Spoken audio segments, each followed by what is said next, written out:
Hey there guys, Sweet Tooth here, and in today's installment of my honest reviews, we're going to be taking a look at the episode Testing, 1, 2, 3. Yay!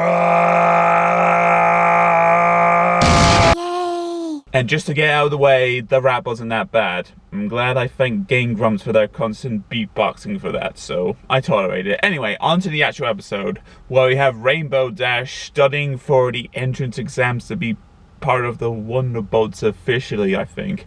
I would have thought the Academy would have done that, but I don't know. Once I get to that episode watching it, I'll probably get it. But either way, at first she seems like boastful, like, oh, I know this stuff off by heart. So the first act is acting on that, with Twilight giving her the lessons and stuff.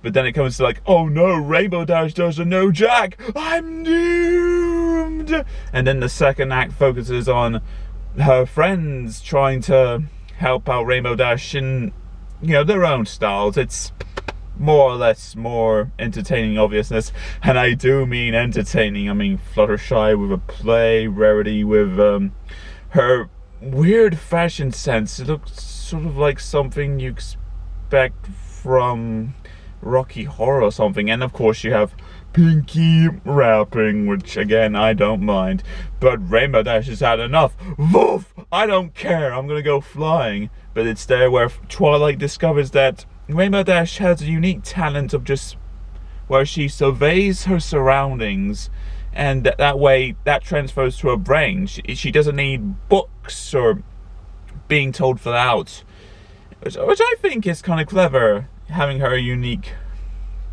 abilities and talents and such like that.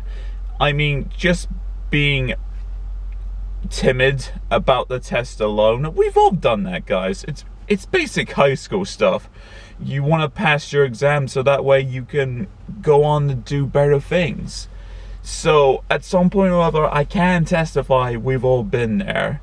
So understanding Rainbow Dash for this, it's understandable. I'm not gonna say like, you know, oh, this is the best way to teach kids that you can overcome as no matter how scared you are of this.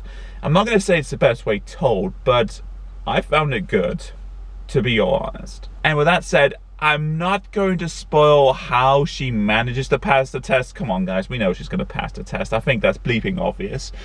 But just how she knows, oh, I know how I can pass the test now. In a way, as well as being awe-inspiring and cute, it's kind of emotional too. Just seeing what her friends can do to help her out with this test that will help her fulfill her dreams. That I think is kind of heartwarming, you know? It's not total tear-jerking, but it does really hits me here, man. Just, oh man. I think just for that ending alone, I tolerated everything else. Everything else wasn't bad really, but just those last couple minutes is like, okay, I think that's made this episode. We know what's happened after that, but you know what? I liked it just fine. So yeah, nothing else to say, guys. So after watching Testing 1, 2, 3, I'm going to give this episode a high-end friendship report accepted.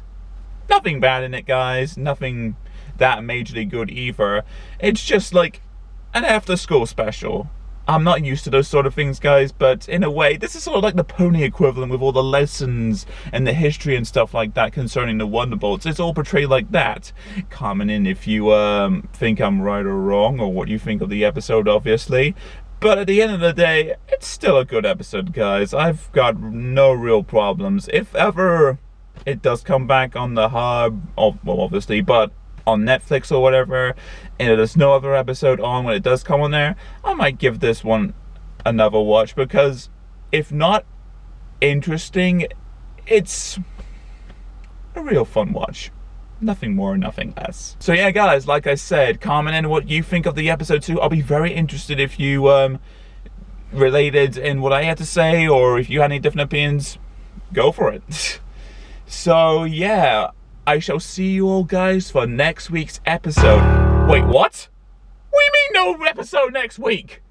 What's the hub gonna do that can't keep me from my weekly ponies, huh? Well, obviously I don't know. I've got the text down there, but whatever. what can I possibly fill in the void next week? Because the honest reviews is all I have right now until I start season 2 of Explaining His Magic. Without the honest reviews complimenting on the actual show, what would I actually do to comment in and have a little bit of sensibility going on here? I love to entertain you guys, I love to know when you're here, but if I can't do that for next week, what am I supposed to do? Take a vacation? Oh, I don't need a vacation, I can work hard as shit! I don't know what I can do, guys!